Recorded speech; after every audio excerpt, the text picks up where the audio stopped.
Assalamualaikum warahmatullahi wabarakatuh. Selamat siang sahabat BMA dimanapun berada. Semoga hari ini masih dalam keadaan sehat, kemudian tetap semangat dalam belajar akuntansinya. Oke, hari ini saya akan mencoba jelaskan tentang jurnal penyesuaian, di mana ini merupakan salah satu tahap siklus akuntansi setelah neraca saldo. Nah, di sini saya bikin jurnal penyesuaian part 1. Kenapa? Karena nanti saya akan juga buat part 2-nya. Perbedaannya hanya di kasus dan nanti akan ada penjelasan-penjelasan lainnya yang mungkin tidak saya jelaskan di part 1. Oke, baik, untuk mempersingkat waktu saya akan langsung jelaskan terlebih dahulu apa itu jurnal penyesuaian. Karena setiap kita ingin melakukan sesuatu itu kita harus tahu dulu apa maknanya, untuk apa kita menggunakannya, kan gitu. Nah, di sini saya bisa jelaskan jurnal penyesuaian itu adalah data atau form yang dapat kita gunakan untuk menyesuaikan akun-akun yang ada di buku besar atau neraca saldo, sehingga nanti data-data tersebut akan menunjukkan keadaan yang sebenarnya. Ya, jadi ada beberapa data-data yang mungkin memang tidak menunjukkan keadaan sebenarnya atau belum sesuai, maka kita harus buatlah jurnal penyesuaiannya, dan pada akhirnya nanti laporan keuangan kita akan menjadi benar dan sesuai dengan sesungguhnya. Nah, pertanyaan berikutnya, apakah jurnal penyesuaian ini wajib digunakan atau dilakukan? Jawabannya adalah tidak wajib jikalau memang tidak ada satupun data yang perlu kita sesuaikan, ya. Jadi tidak perlu dilakukan apabila memang tidak ada satupun data-data yang perlu kita sesuaikan.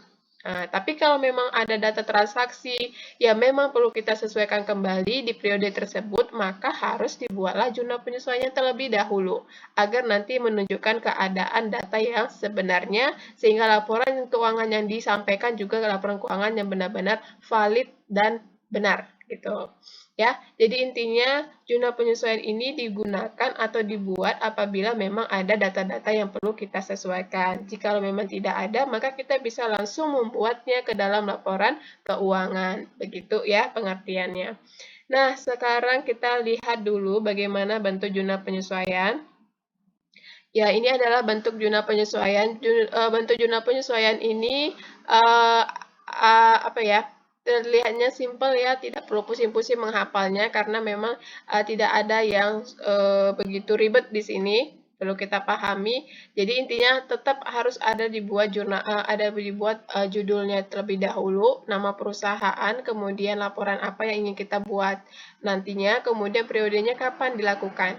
Nah, di sini tabelnya terdiri dari beberapa kolom, yang mana itu ada kolom tanggal, kemudian ada kolom nama akun atau keterangan ya, kemudian ada kolom debit dan kredit.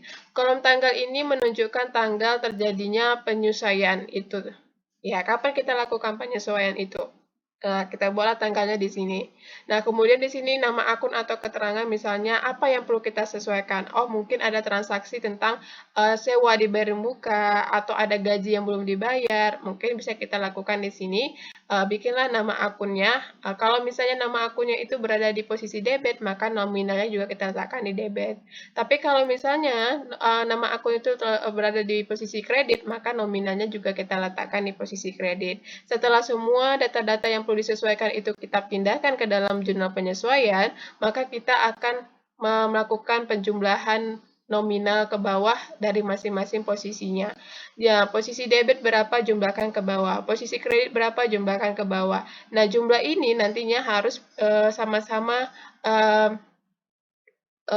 nominalnya. Jadi tidak boleh berbeda. Kalau di sini 10 juta, maka di sini harus 10 juta juga.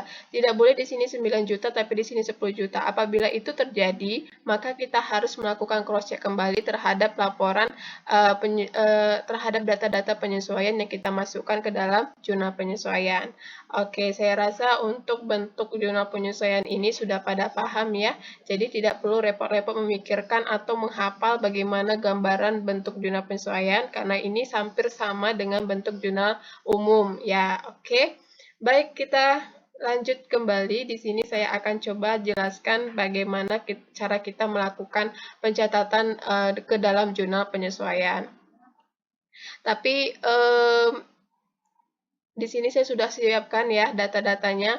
Yang perlu diketahui oleh sahabat BMA dimanapun berada itu, data yang perlu kita gunakan dalam menyusun jurnal penyesuaian itu adalah data yang berasal dari neraca saldo. Nah, ini dia, saya sudah siapkan datanya, ini data neraca saldo. Kemudian, data berikutnya yang kita butuhkan itu adalah data yang memang data tambahan untuk menyusun jurnal penyesuaian. Jadi, ada data tambahan jurnal penyesuaian yang kita gunakan di samping menggunakan neraca saldo.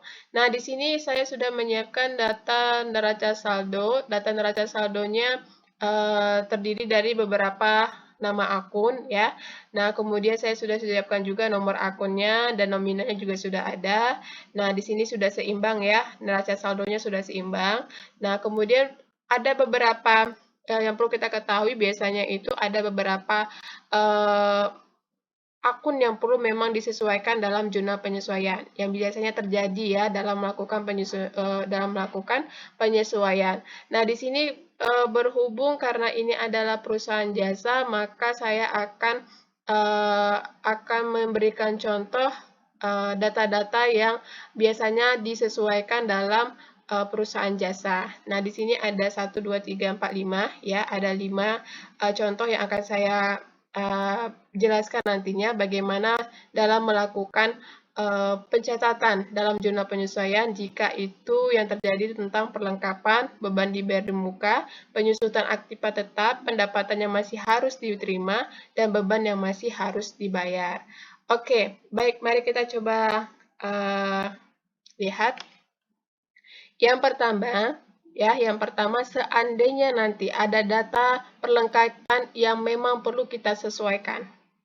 Oke, di sini saya sudah siapkan datanya. Ini kita anggap ada persediaan perlengkapan yang tersisa pada tanggal 31 Desember 2018, 300.000. Nah, di sini kita diminta membuat pencatatan jurnal penyesuaiannya. Jadi, kalau saya buat, ya, jadi untuk menjawab ini, sebelumnya kita harus analisa dulu. Di sini kan dia kasih tahu itu persediaan perlengkapan yang tersisa. Itu pada akhir Desember 2018, 300.000. Nah, ini yang tersisa. Persediaan perlengkapan. Nah, kemudian ini data penyesuaian, data tambahan penyesuaian. Kemudian kita lihat data di neraca saldo. Ada nggak data di neraca saldo perlengkapan? Oh, ternyata ada. Ini dia. Perlengkapan kita yang ada di neraca saldo itu posisi debit nominalnya 700.000. Nah, ini berarti perlengkapan 700.000 ini kita akan akui sebagai perlengkapan tersedia 700.000. Kemudian berdasarkan data penyesuaian, data tambahan penyesuaian itu yang tersisa 300.000. Perlengkapan tersisa kita ada 300.000. Maka ada selisih antara yang tersedia dengan yang tersisa. Selisihnya itu sebesar 400.000. Dan 400.000 ini kita akui sebagai perlengkapan yang sudah terpakai. Jadi kalau perlengkapan itu sudah terpakai, maka kita akan akui dia sebagai beban. Beban apa? Ya, beban perlengkapan. Kenapa? Karena memang di sini kita membahasnya tentang perlengkapan. Jadi di sini saya bikin beban perlengkapannya di debit, perlengkapannya saya bikin di kredit. Kenapa di kredit perlengkapan kita? Karena memang perlengkapannya sudah terpakai, berarti dia akan berkurang. Ketika perlengkapan berkurang, maka letakkanlah dia berada di kredit. Nominalnya berapa? 400.000. Jadi yang kita catat itu bukan nominal yang tersisa, tapi nominal yang sudah terpakai, yaitu selisih antara tersedia dengan tersisa. Ada 400.000 yang sudah terpakai perlengkapan kita. Maka kita letakkanlah ini ke dalam jurnal penyesuaian. Oke, inilah cara kita mengerjakan jurnal penyesuaian apabila ada kasus yang berkaitan seperti ini. Jadi nanti kalau misalnya ada soal, ada kasus, atau ada perusahaan itu data tambahannya mengatakan perlengkapan yang tersisa tanggal 31 Desember 300.000 atau berapapun itu nominalnya, maka yang kita terlebih dahulu lihat adalah data neraca saldo. Ada nggak data neraca saldonya perlengkapan? Oh, ada. Berapa? 700.000. Nah, itu berarti kita akan anggap sebagai perlengkapan yang tersedia, kemudian kita kurangkan dengan yang tersisa, kemudian selisih itu akan kita akui sebagai yang sudah terpakai, dan karena sudah terpakai, maka kita akui sebagai beban perlengkapan. Oke, itulah dia. Ya, jadi nanti datanya benar-benar sudah sesuai dengan keadaan sebenarnya. Jadi nanti pada saat kita melakukan apa namanya laporan keuangan ya benar nanti yang tersisa itu adalah 300.000. Oke. Oke, saya rasa untuk jurnal penyesuaian tentang perlengkapan itu sudah pada paham ya. Jadi tidak ada yang perlu dibingungkan. Kalau soalnya seperti ini tinggal lihat aja neraca saldo berapa, kemudian yang tersisa berapa, maka selisihnya itulah yang kita akan masukkan ke dalam jurnal penyesuaian. Tapi kalau dia sudah langsung bilang persediaan perlengkapan yang sudah terpakai 300.000, makanya kita cukup aja buat ya udah beban perlengkapan 300.000, perlengkapan 300.000. Kalau memang dia sudah memberitahukan bahwa yang sudah terpakai sampai 31 Desember sekian. Nah, kita tidak perlu lagi menghitung-hitung yang lainnya. Cukup sudah langsung ya bikin aja nominalnya kemari. Oke, ya. Ini dia sudah. Nah, sekarang seandainya ada kasus data penyesuaian itu berkaitan dengan beban dibayar di muka. Oke, misalnya seperti ini. Ada data dikasih tahu ke kita, sewa kantor sudah kita bayarkan 1.200.000, dibayar tanggal 1 Mei 2018 untuk 1 tahun. Jadi ini perusahaan udah bayar sewa kantor untuk 1 tahun pada 1 Mei 2018 lalu, itu sebesar 1.200.000. Oke, nah sekarang kita perlu sesuaikan. Kenapa perlu kita sesuaikan? Karena biar datanya nanti dalam keadaan yang sebenarnya. Jadi ini kan sewa kantor ini dibayar untuk 1 tahun, tapi kan batasnya sekarang masih belum sampai 1 tahun. Kan karena apa? Karena 1 Mei sampai Desember itu hanya baru 8 bulan. Jadi berarti kan kita perlu sesuaikan dulu, ya. Nah, jadi gini, kalau kita dapat soalnya seperti ini, kita lihat lagi. Kita lihat dulu di neraca saldonya. Oh, di neraca saldo itu adanya sewa dibayar di muka 1.200.000. Nah, ternyata di sini kita ketahui bahwasanya sewa itu pada saat tanggal 1 Mei kita akui sebagai pendekatan menggunakan pendekatan neraca. Ketika kita menggunakan pendekatan neraca atau di neraca saldo yang diketahui itu adalah sewa dibayar di muka, maka kita akan diminta mencari berapa sudah yang menjadi beban perusahaan sampai akhir periode 31 Desember 2018. Nah, sewa yang sudah dibayar tanggal 1 Mei itu 1.200.000 ya, yang diakui di neraca saldo sebagai pendekatan neraca. Ya, di sana itu kita akui sebagai sewa dibayar di muka. Maka kita diminta untuk mencari yang sudah dijalani. Kalau di sana kita akui sebagai pendekatan neraca, maka yang kita cari adalah yang sudah menjadi beban kita. Berapa? Nah, kita hitung-hitung ternyata dari 1 Mei sampai 31 Desember itu yang udah kita jalani atau yang akan menjadi beban kita sudah 8 bulan. Nah, berarti kalau 8 bulan ini nominalnya berapa? Nominalnya itu berarti 8 bagi 12 dikali 1.200.000. 1.200.000 ini kan untuk 1 tahun. Nah, sedangkan kita sudah baru menjalani 8 bulan. Berarti makanya saya buat di sini 8 per 12 kali 1.200.000 sama dengan 800.000. Itu dia. Nah, 800.000 inilah yang akan kita masukkan nantinya ke dalam jurnal penyesuaian. Ya, bukan yang 1.200.000. 1.200.000 itu hanya informasi bahwasanya kita sudah bayar. Kita sudah bayar di awal, ya. Kemudian kita akui pencatatannya dengan pendekatan neraca.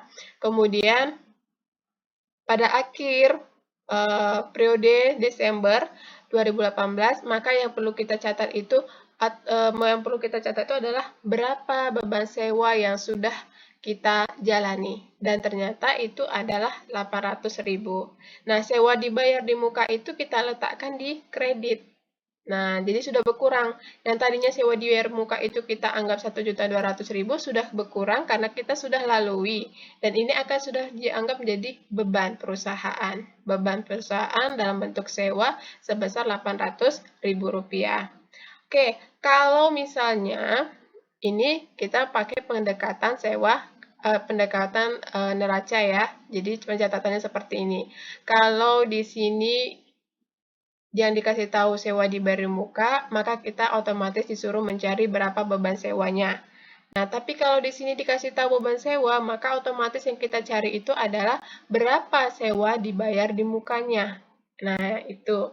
Oke, nanti untuk yang sewa dibayar di muka atau iklan dibayar muka dan sebagainya itu nanti akan saya coba jelaskan di jurnal penyesuaian part 2. Oke, ini ketika kita mengakui sebagai beban sewa.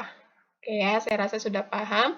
Kemudian yang ketiga di sini ketika ada data penyesuaian tentang penyusutan aktiva tetap. Misalnya ada kasus itu dikatakan bahwasanya di akhir periode ada peralatan kantor yang perlu kita susulkan 10%.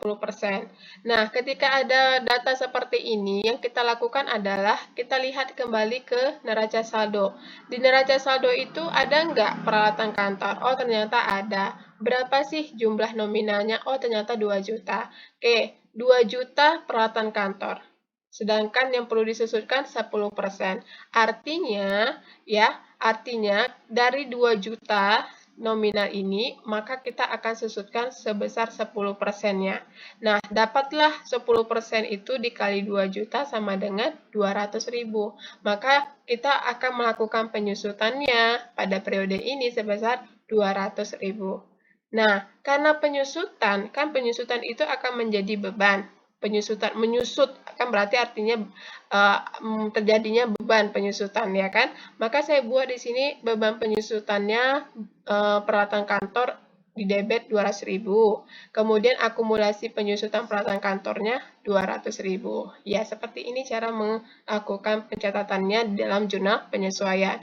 Jadi kalau memang tidak dikasih tahu berapa nominal yang disusutkan, maka kita harus menghitung terlebih dahulu berapa persen yang disusutkan, kita kalikan dengan nominal peralatan yang terdapat di neraca saldo. Tapi kalau misalnya seandainya ya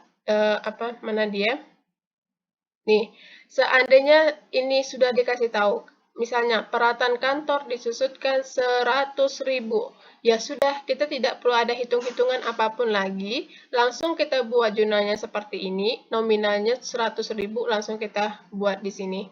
Jadi nggak perlu dihitung-hitung, karena sudah diberitahu kan sebelumnya ya kan, peralatan kantor itu disusutkan 100.000, berarti sudah dihitung terlebih dahulu. Nah, berarti kita tinggal memindahkannya ke dalam jurnal. Tapi kalau dia soalnya seperti ini, ya kita harus memang menghitung terlebih dahulu.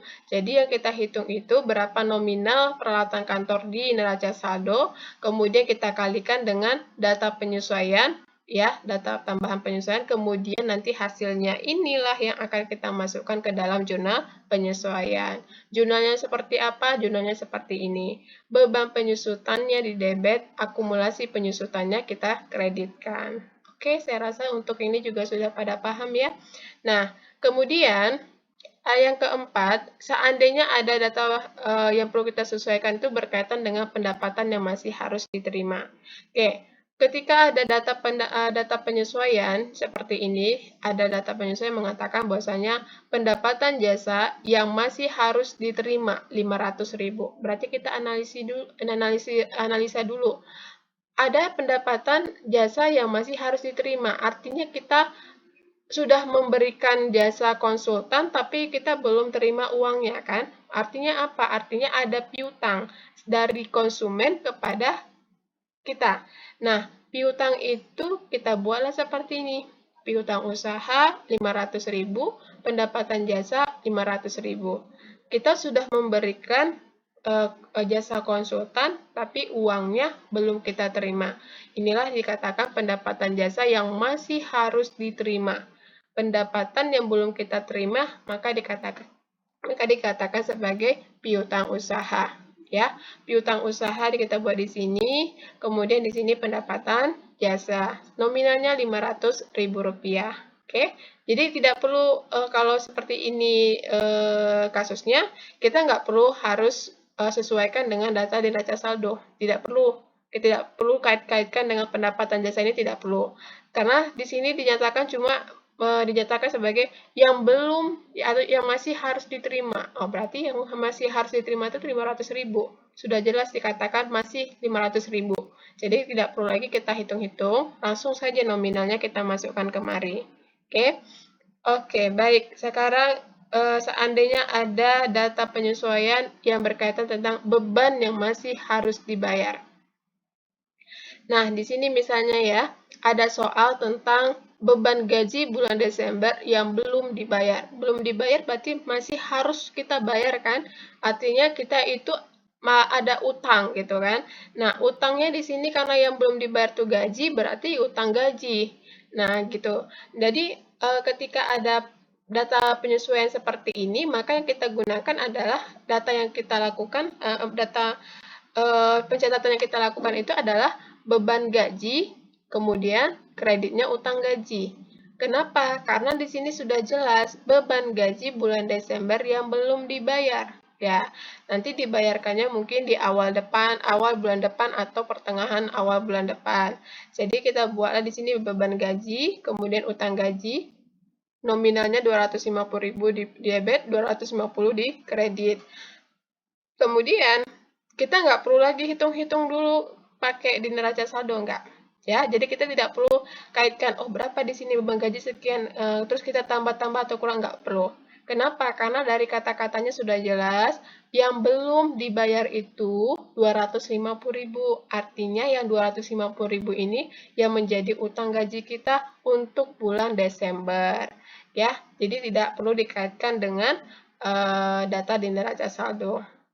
Oke, jadi saya rasa untuk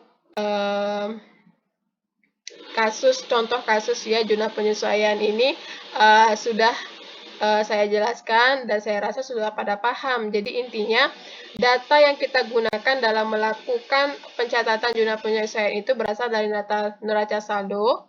Nah, kemudian data tambahan penyesuaian. Jika tidak ada data tambahan penyesuaian, berarti artinya kita tidak perlu melakukan jurnal penyesuaian. Tapi kalau memang ada, maka kita harus melakukan pencatatan jurnal penyesuaiannya. Nah, dan kemudian kita lihatlah masing-masing apa datanya. Ya, kalau datanya tentang perlengkapan, ya seperti tadi saya katakan, lihat dulu neraca saldo, kemudian lihat data penyesuaiannya, kemudian kita setelah kita dapat menganalisanya, kemudian buatlah jurnal penyesuaiannya. Oke, inilah dia ya contoh cara mengerjakan jurnal penyesuaian. Ini sebenarnya masih yang simple ya, masih yang sederhana. Sengaja saya buat yang sederhana dulu, ya biar pada paham dulu ya secara dasarnya seperti apa dalam melakukan pencatatan jurnal penyesuaian. Nanti berikutnya ada part 2, nanti saya akan jelaskan dengan kasus yang berbeda dan mungkin agak sedikit meningkatlah kesulitannya. Jadi nanti biar bisa juga paham seperti apa jikalau memang data penyesuaiannya seperti ini gitu kan. Oke, baiklah, saya rasa untuk penjelasan hari ini tentang jurnal penyesuaian part 1-nya sudah selesai saya jelaskan. Saya harap semuanya sahabat BMA dapat paham dengan apa yang saya jelaskan dan tidak lagi merasa bahwasanya jurnal penyesuaian itu kok sulit sekali ya Kak untuk bisa dipahami. Saya rasa tidak ada yang sulit jika kita memang benar-benar mau mempelajarinya. Oke, yang penting itu rajin-rajin aja ngerjain soal, ngerjain kasus. Nanti kalau udah terbiasa, akhirnya jadi biasa, nggak lagi menjadi aduh pusing sekali, enggak ya. Oke, jadi ini untuk masih contoh jurnal penyesuaian dalam bentuk perusahaan jasa. Jadi memang belum masuk ke perusahaan dagang. Nanti perusahaan dagang nanti saya akan jelasin khusus spesial untuk perusahaan dagang juga. Jadi ini untuk memang betul-betul untuk siklus perusahaan jasa dulu. Jadi ya, jadi ini dan besok, insya Allah besok ya itu part 2 saya akan jelasin tentang jurnal penyesuaian juga, tapi dengan contoh soal atau kasus yang berbeda. Oke, baik, saya rasa demikian yang perlu saya sampaikan untuk jurnal penyesuaian untuk part 1 ini. Mudah-mudahan sahabat BMA dimanapun berada bisa jadi paham dan semakin cinta dengan belajar akuntansinya. Ya, tetap semangat belajar di rumah. Ya, Terus jangan lupa tetap jaga kesehatan dan sampai ketemu di penjelasan-penjelasan berikutnya. Assalamualaikum warahmatullahi wabarakatuh dan selamat siang.